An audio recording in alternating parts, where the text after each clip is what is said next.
দেখুন, আমরা স্পষ্ট বলতে চাই, বাংলাদেশ জাতীয়তাবাদী ছাত্রদল কোথাও কোনো সন্ত্রাসী কর্মকাণ্ডের সাথে জড়িত হয়নি, অতীতেও হয়নি, আগামীতেও হবে না।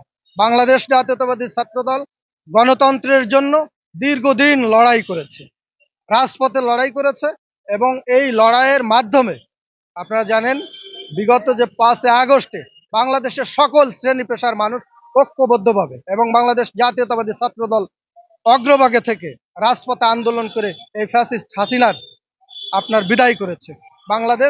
এখন বাংলাদেশের সকল শ্রেণী পেশার মানুষ স্বাধীনভাবে কথা বলতে পারে, স্বাধীনভাবে চলতে পারে।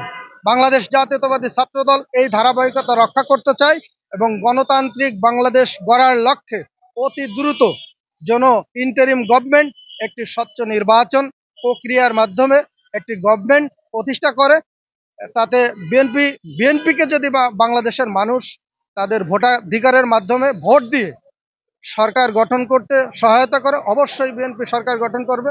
বাংলাদেশ জাতীয়তাবাদী ছাত্র দলের নামে যেসব অপপ্রচার চলছে আমরা দেখতে পাচ্ছি, বাংলাদেশ জাতীয়তাবাদী ছাত্র দলের নামে অতীতেও ছাত্রলীগের যে সন্ত্রাসী নিষিদ্ধ ছাত্রলীগ, তারাও বাংলাদেশ জাতীয়তাবাদী ছাত্র দলের নামে অপপ্রচার চালিয়ে কিন্তু তারা বাংলাদেশে টিকতে পারে নাই। এখন তারা নিষিদ্ধ সংগঠনে পরিণত হয়েছে। বাংলাদেশ জাতীয়তাবাদী ছাত্র দলের বিপক্ষে এখন যারা কাজ করছে, আমি মনে করি তারা হিংসাপরায়ণ হয়ে কাজ করছে। অবশ্যই তারা যে ভুল পথে আছে তাদেরও এক সময় সংশোধন হবে। যদি তারা ভুল পথে থাকে, বাংলাদেশ জাতীয়তাবাদী ছাত্রদল তাদেরকেও রাজপথে রুখে দিয়ে সংশোধনের পথে আনবে বলে আমি বিশ্বাস করি। বিভিন্ন কমিটিতে দেখতে পেয়েছেন, এনসিপির যে কমিটি, এই কমিটিতে কিন্তু তারা ছাত্রলীগ বা আওয়ামী লীগের লোকজনকে পুনর্বাসন করেছে। বিপক্ষে প্রতিরোধে বাংলাদেশ জাতীয়তাবাদী ছাত্রদল কিন্তু এই ঢাকা শহর সহ বাংলাদেশের বিভিন্ন জায়গায় আওয়ামী লীগের যেসব দোসর, আওয়ামী লীগের ছাত্রলীগের যেসব অপরাধী, তাদেরকে বিভিন্ন জায়গাতে বাংলাদেশ জাতীয়তাবাদী ছাত্রদল তাদেরকে ধরে আইনের কাছে তারা আইনের হাতে তুলে দিয়েছে, আপনারা দেখেছেন। ও আগামীতেও বাংলাদেশ জাতীয়তাবাদী ছাত্রদল যারা এই ছাত্র হত্যা করেছে, যারা বাংলাদেশের সাধারণ নাগরিককে হত্যা করেছে, যারা এই অপরাধের সাথে জড়িত, বাংলাদেশ জাতীয়তাবাদী ছাত্রদল তাদেরকেও আগামীতে ধরিয়ে আইনের আওতায় আনবে এবং তাদের বিচার দাবি করবে। আর যারা বলছে যে অন্য সংগঠন, আপনারা জানেন যে আওয়ামী লীগের পুনর্বাসন, ছাত্রলীগের পুনর্বাসন তারা করেই চলেছে। আমরা বলতে চাই, আওয়ামী লীগের পুনর্বাসন বা ছাত্রলীগের পুনর্বাসন করলে আগামীতে দেশের জন্য একটা ভয়ঙ্কর রাজনৈতিক পরিবেশ সৃষ্টি হবে। আমরা কখনোই সেটা চাই না।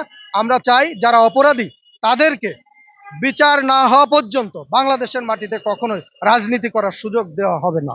বাংলাদেশ জাতীয়তাবাদী ছাত্রদল কখনো তাদেরকে এই সুযোগ দিবে না। তারা রাজপথে প্রতিহত করবে, অপরাধীদেরকে ধরে আইনের আওতায় তারা তুলে দিবে, আইনের হাতে তুলে দিবে। কোনোভাবেই যেন বাংলাদেশের মানুষ এবং দেশের কোনো ক্ষতি এই নিষিদ্ধ ছাত্রলীগ বা আওয়ামী লীগের দোসররা বাংলাদেশের জনগণ বা ছাত্র সমাজের কোনো ক্ষতি করতে না পারে, রাজপথে তারা সজাগ রয়েছে।